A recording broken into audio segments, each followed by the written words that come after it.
Assalamualaikum warahmatullahi wabarakatuh. Selamat malam dan salam sejahtera bagi kita semua. Dan Om Swastiastu.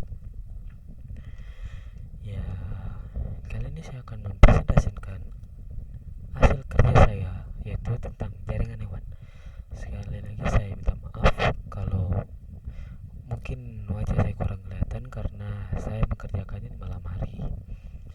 Ini juga pakai bantuan senter HP. Ya, oke. Saya masuk di materinya.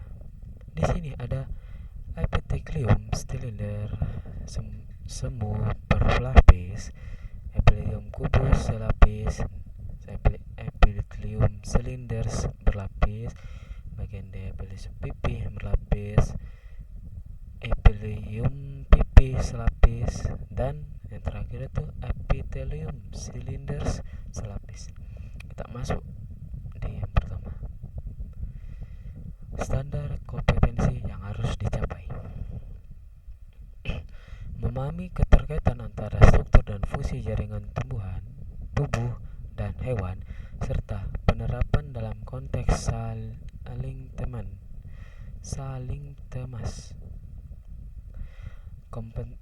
Yang kedua, kompetensi dasar yang harus dikuasai, yaitu mendeskripsikan struktur jaringan hewan vertebrata dan mengkaitkan dengan fungsinya. Jaringan hewan. Ada yang tahu apa itu jaringan hewan? Oke.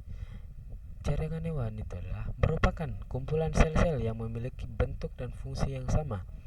Beberapa jaringan berkelompok membentuk organ. Pengelompokan jaringan penyusun tubuh hewan atau manusia, yaitu jaringan menyusun organ-organ tubuh hewan atau manusia dikelompokkan menjadi 4 kelompok, yaitu jaringan epitelium, jaringan ikat, jaringan otot, dan jaringan saraf. Pengelompokan ini didasarkan pada bentuk sel penyusunnya. Yang pertama, jaringan epitelium tersusun sangat rapat satu dengan lainnya. Lapisan sel selalu menghadap ke permukaan. Jaringan epitelium terdiri dari 2 komponen, lapisan sel dan lapisan bawah, yaitu lapisan besar. Tempat melaksanakan lapisan sel. Avascular atau tanpa pembuluh darah, generasi tinggi. Itu ini pada gambarnya. Lanjut, jenis-jenis jaringan epitelium dibagi menjadi 2. Yang pertama itu jaringan epitel. Epitel diklasifikasikan berdasarkan jumlah lapisan sel yang menyusunnya, yaitu epitel spheles dan epitel berlapis. Yang kedua, jaringan epitel diklasifikasikan berdasarkan bentuk sel yang menyusunnya, yaitu epitel pipi, epitel kubus, dan epitel cylinders. Yang pertama, bagian A, epithelium pipi selapis disusun oleh selapis sel berbentuk pipi. Umumnya berfungsi untuk pertukaran gas atau zat lainnya. Contohnya, epitel pada alveolus dan dinding pembuluh kapiler. Bagian B, epithelium kubus selapis disusun oleh selapis sel berbentuk kubus. Biasanya terdapat pada saluran atau kelenjar, membentuk dinding saluran ginjal, membungkus ovarium. Bagian C, epithelium cylinders selapis disusun oleh selapis sel berbentuk cylinders. Biasanya terdapat sel goblet di antara sel-sel epitelnya, dan contohnya epitel pada dinding usus. Bagian D, epithelium batang berlapis disusun oleh selapis sel berbentuk batang namun seperti berlapis. Kadang memiliki silia terutama yang menyusun sel bernafas. pernapasan, berfungsi sebagai sekresi atau absorpsi. Yang kedua, epitelium berbasis. Bagian A.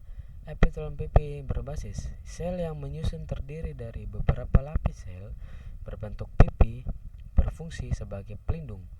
Letak ditemukannya dibagi menjadi 3, yaitu kulit, mulut, dan esophagus. Bagian B. Epitelium kubus terlapis menjadi 2 berlapis, tersusun dari 2 lapis sel atau lebih berbentuk kubus. C. Epitelium silinders berbasis.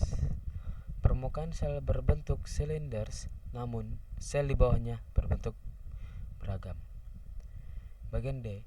Epitelium transisional merupakan epitelium berbasis yang bentuk selnya dapat berubah dan membungkus kantung urin sebelah dalam. Bagian B. Jaringan ikat merupakan jaringan yang ditemukan pada semua organ tubuh, atau jaringan ikat terdiri dari 2 komponen, yaitu sel-sel jaringan ikat dan matris ekstraseluler atau serat atau serabut dan substansi dasar. Fungsinya adalah mengaitkan suatu organ dengan organ lainnya, menopang organ tubuh, memberi perlindungan organ tubuh. Ini ada contohnya, yaitu connective tissue dibagi menjadi 12.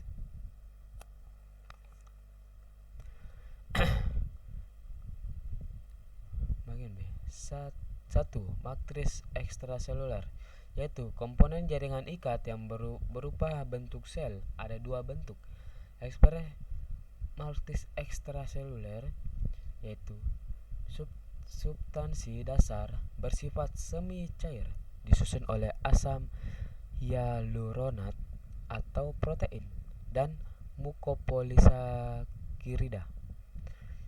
Serat diserat dibagi menjadi 2, yaitu dihasilkan oleh sel jaringan ikat berdasarkan bentuknya.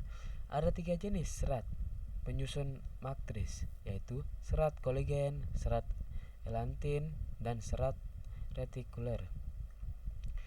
Yang kedua, jenis-jenis jaringan ikat. Berdasarkan jenis serat dan sel penyusunnya, jaringan ikat dibedakan menjadi beberapa jenis, yaitu 1. Tulang.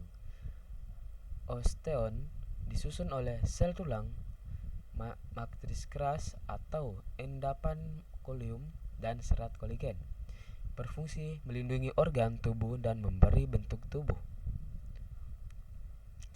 Kartilago atau tulang rawan disusun oleh sel-sel kondrius di sejumlah serat kolagen, matris kerut, dan ekstalinsi, berfungsi menyusun kerangka bayi yang baru lahir dan terdapat pada organ-organ tertentu seperti daun telinga, hidung, tulang rusuk, dan lain-lain.